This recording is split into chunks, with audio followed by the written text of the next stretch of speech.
This right here is one of the most disturbing disappearing cases you'll ever see. This guy's name is Brandon Swanson. He was 19 years old and in 2008 he disappeared and he was never found again. You see, unlike other disappearing cases where the victim is gone for too long, this one happened in a blink of an eye. It all started on a random night where Brandon was driving home after visiting his friends. It's important to note that it was really late at night, okay? And Brandon was drunk. Not that drunk, but just a little bit.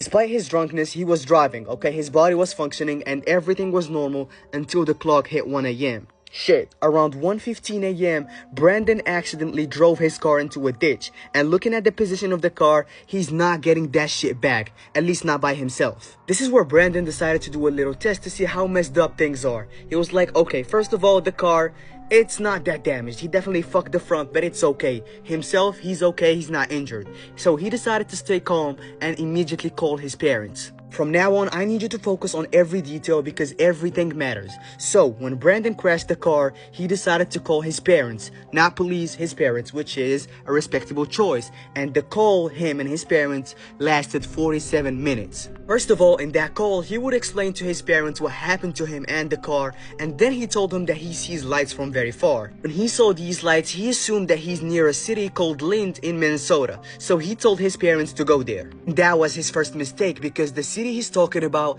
is 40 kilometers away from where he is. 40 kilometers is insane, so he gave his parents a wrong place. And with that, he was basically cooked because nobody can find nobody if the address is wrong in the first place. But he will get even more cooked because his phone was dying and he was walking through fields where it was cold and dark. After walking for a while, Brandon said, I can see the lights of the town. This is where his parents responded, bro, what the fuck, we can't even see you. Which is logical because they're not even in the same town, but they don't know it. While still on the phone with his parents trying to make it to the town, Brandon suddenly screamed, oh shit, and then the call ended, his phone went to the voicemail, and he never answered again. And just like that, Brandon disappeared. Police investigated, obviously they didn't find anything, and many theories started coming up. First theory being, he fell into water because that area had many creeks, rivers and all that, but it doesn't work. Because scientifically, if somebody got unalive in water, his body will go up and it will float, which was not the case. Second theory is, he was so drunk and disoriented that he just kept going. He just kept walking and he was never found again.